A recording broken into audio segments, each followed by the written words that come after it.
In the financial advisor industry, a successful partnership is represented by two equally important groups: the clients who have a need and the advisors who consult them.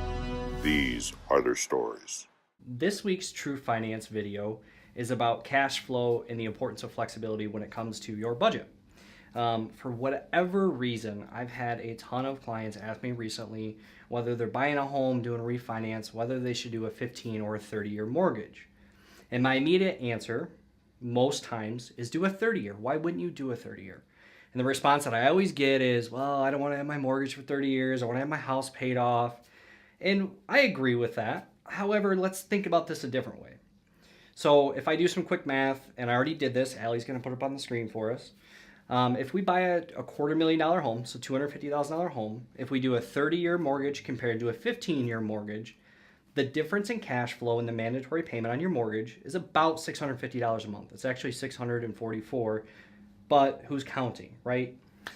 But the reason I bring that up and the importance of that is just because you take out a 30-year mortgage doesn't mean you need to keep it for 30 years. You can pay extra. But let me ask you this. What percentage of Americans out there don't have a car payment? Almost everybody has a car payment, right? What's the interest on your car payment? Probably 6-7%, could be more. Well, what's your interest on your mortgage? I know today they fluctuate. We're probably somewhere in the low fours. So doesn't it make sense to take that extra $650 a month and apply that toward your car loan and get that paid off because you're paying more interest on your car loan? Makes sense to me. So obviously everybody's situation is different. If you're blessed and you don't have any debt, then yeah, do a 15-year. But otherwise, it's worth a conversation to have and say, should I do a 15? Should I do a 20? Should I do a 30? And what are the implications of that? Because guess what? When you make that decision, you're kind of stuck with it. So great question for this week.